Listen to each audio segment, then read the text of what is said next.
रामपुर गांव अपनी सादगी और शांति के लिए जाना जाता था।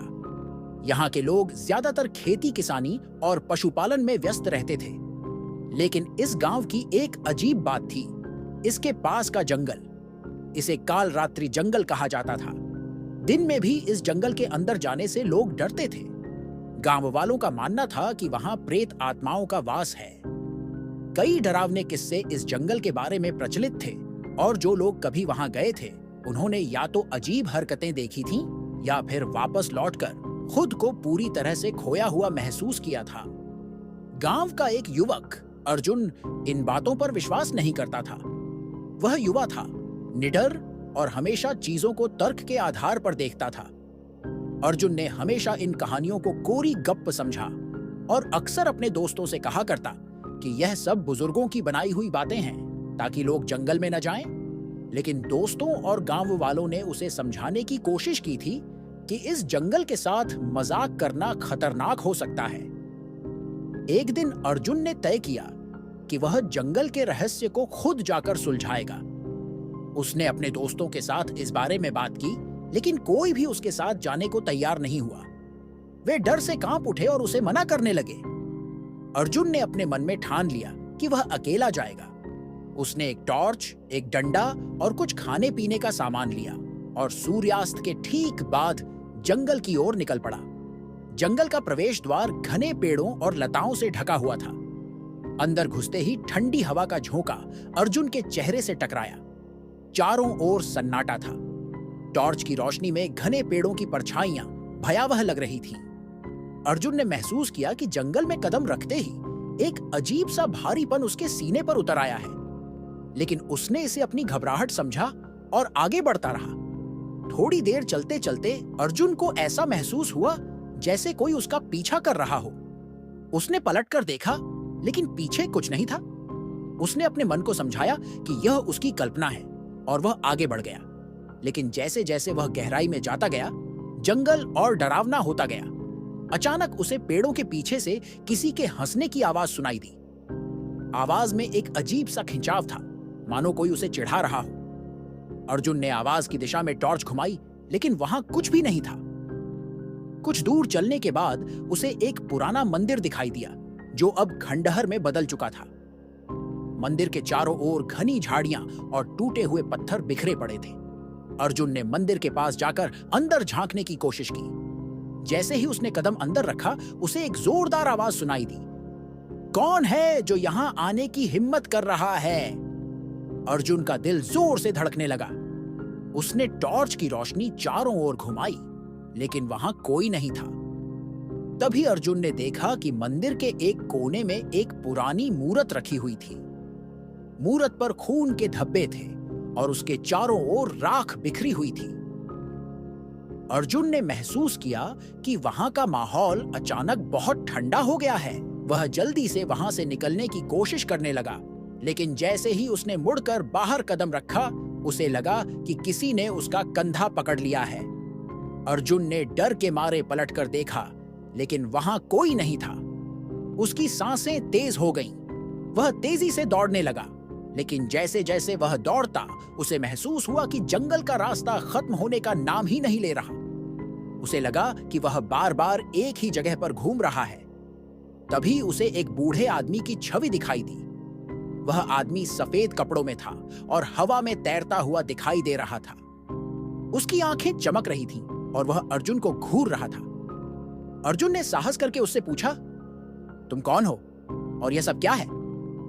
बूढ़े आदमी ने एक भयानक आवाज में कहा, यह जंगल हमारी जगह है। यहां किसी को आने की इजाजत नहीं है। अब तुम यहां से बचकर नहीं जा सकते। अर्जुन ने अपनी पूरी ताकत लगाकर वहां से भागने की कोशिश की। भागते भागते उसे एक झील दिखाई दी। झील का पानी काला और शांत था। अर्जुन ने सोचा कि शायद यह रास्ता जंगल से बाहर निकलने का हो। लेकिन जैसे ही उसने झील की ओर कदम बढ़ाया, उसे पानी में कई साए तैरते हुए नजर आए। वह साए उसे घूर रहे थे और धीरे धीरे पानी से बाहर निकलने लगे। अर्जुन के होश उड़ गए। उसने दौड़ना शुरू कर दिया, लेकिन उसे महसूस हुआ कि उसके पैर जैसे जमीन में धंस रहे हैं। वह जितना भागने की कोशिश करता, उतना ही महसूस होता कि कोई उसे खींच रहा है। अचानक उसे एक औरत की चीख सुनाई दी। चीख इतनी जोरदार थी कि अर्जुन का सिर चकराने लगा। वह गिर पड़ा और उसकी टॉर्च दूर जा गिरी।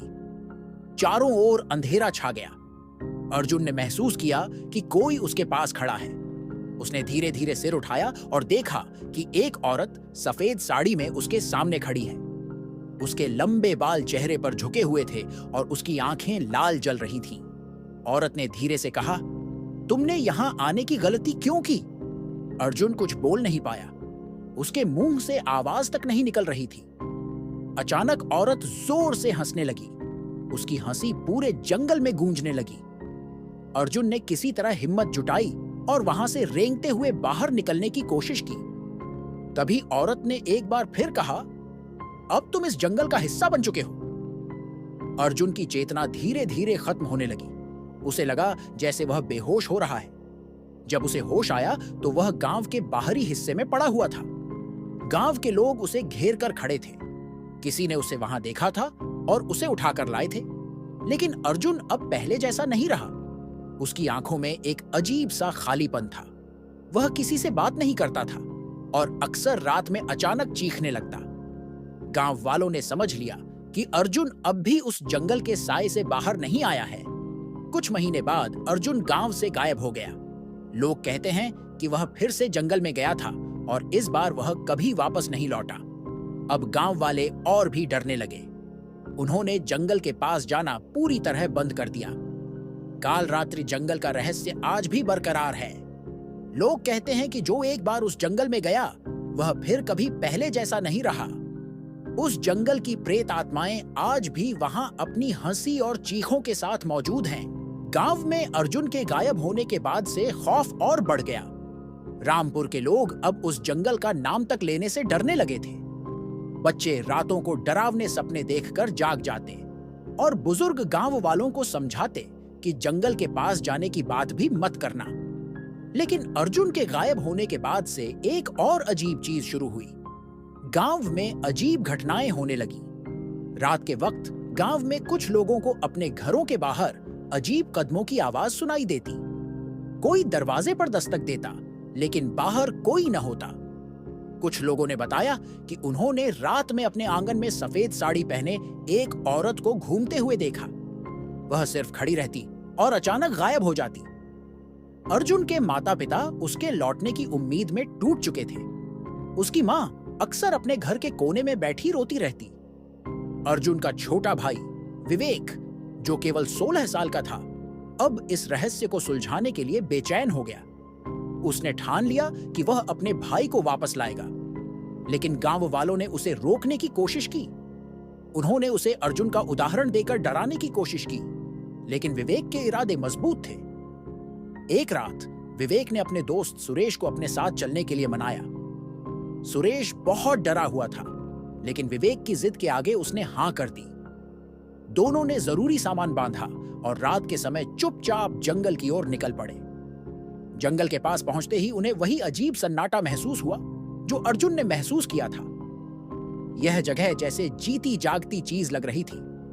पेड़ों के पत्तों की सरसराहट और ठंडी हवा ने उनके शरीर में एक अजीब डर भर दिया। लेकिन दोनों ने साहस किया और अंदर बढ़ गए। चलते चलते उन्हें महसूस हुआ कि जैसे कोई उनका पीछा कर रहा हो।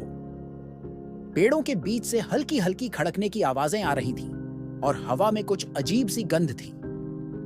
सुरेश बार बार पलटकर देखता, लेकिन वहां कुछ भी नहीं था। विवेक ने सुरेश को समझाया, डरो मत, हम सिर्फ अपने भाई को ढूंढने आए हैं। सुरेश ने झिझकते हुए कहा, मैं नहीं जानता, कुछ तो गलत है। यह जगह बिल्कुल अलग सी लग रही है। लेकिन विवेक ने उसका ध्यान नहीं दिया और आगे बढ़ते हुए जंगल की गहरी हिस्से की ओर बढ़ता गया। दोनों ओर अंदर घुसते गए और अचानक उन्हें एक झील दिखाई दी जो एक अंधेरे कोहरे में लिपटी हुई थी। झील का पानी काला था, जैसे वह कुछ छुपाए हुए हो। विवेक ने एक पल के लिए सोचा, क्या अर्जुन यहां आया था? लेकिन सुरेश ने उसे तुरंत चेतावनी दी, यहां रुको, यह जगह ठीक नहीं है। सुरेश का दिल धड़क रहा था और वह धीरे धीरे पीछे हटने लगा।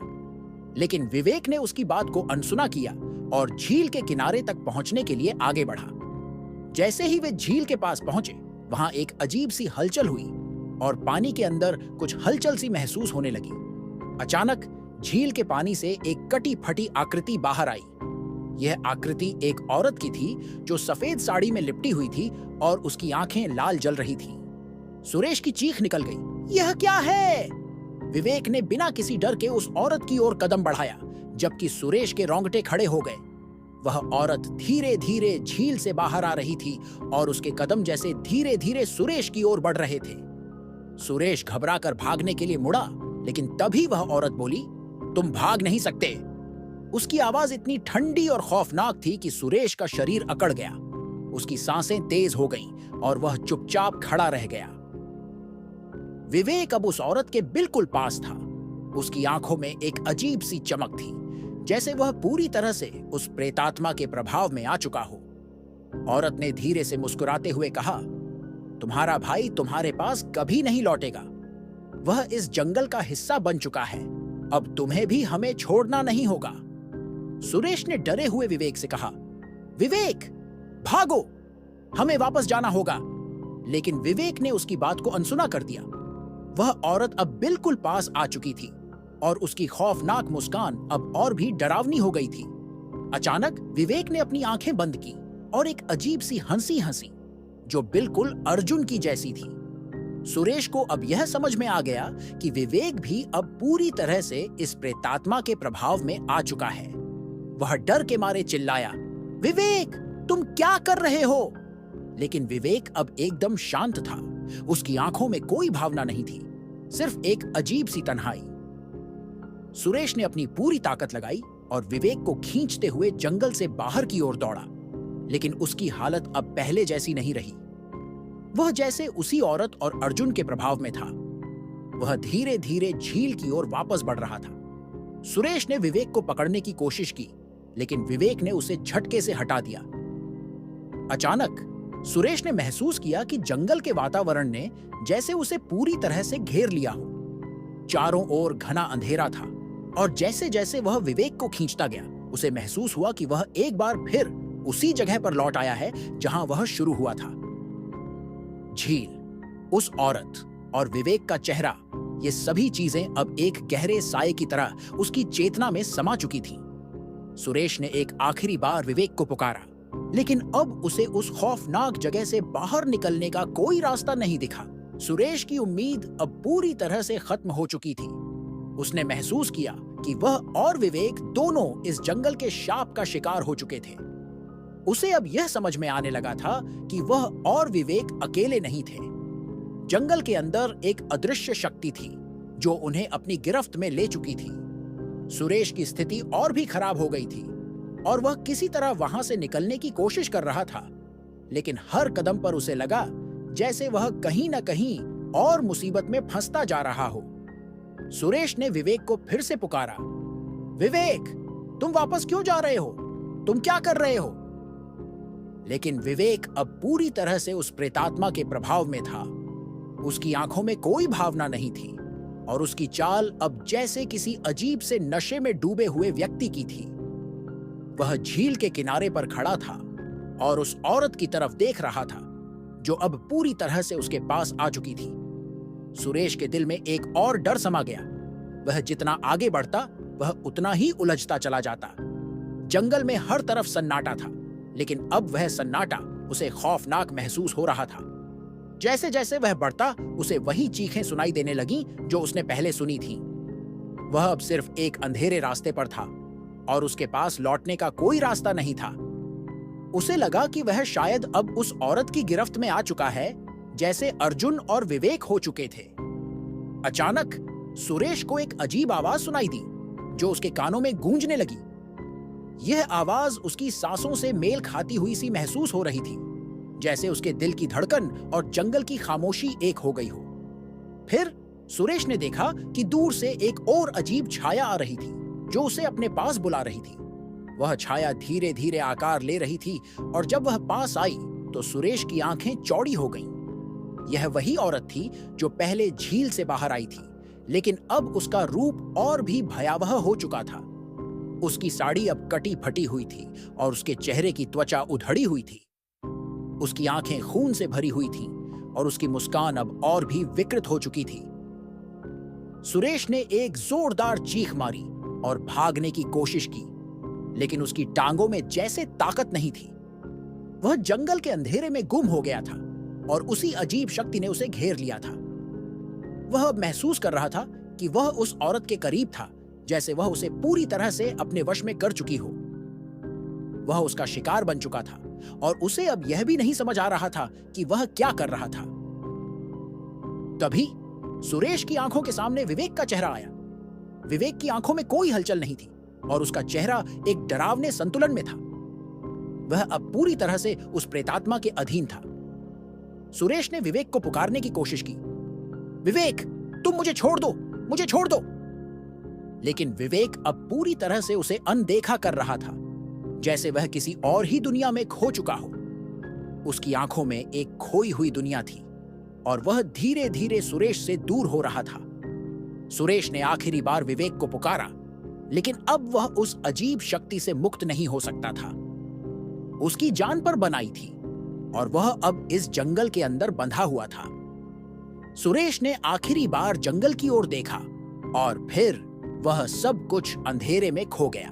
रामपुर गांव में अब कोई नहीं जानता था कि सुरेश और विवेक का क्या हुआ।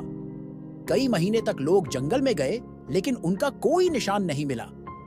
किसी को नहीं पता था कि वे कहां गए थे। बस कुछ दिनों बाद गांव वालों ने देखा कि जंगल में अब और भी अजीब घटनाएं घटने लगीं। रात के वक्त लोग अजीब आवाजें सुनते और कई बार सफेद साड़ी पहने एक औरत की परछाई देखी जाती। लोग कहते थे कि यह वह औरत है जो अब उन सभी को अपनी गिरफ्त में ले चुकी थी जो उस जंगल में चले जाते थे। कुछ समय बाद रामपुर गांव पूरी तरह से सुनसान हो गया। लोग अपने घरों में ही रहते थे और जंगल की तरफ देखना भी पसंद नहीं करते थे। उस जंगल को अब भूतिया जंगल के नाम से जाना जाने लगा। कहते हैं कि अब भी वहां कुछ अजीब शक्तियां हैं जो किसी को भी अपनी गिरफ्त में ले सकती हैं और जो भी उस जंगल में जाता है वह वापस नहीं लौटता। अगर ये वीडियो अच्छा लगा हो तो लाइक करें, अपने दोस्तों के साथ शेयर करें और ऐसे ही वीडियो के लिए चैनल को सब्सक्राइब करें। धन्यवाद।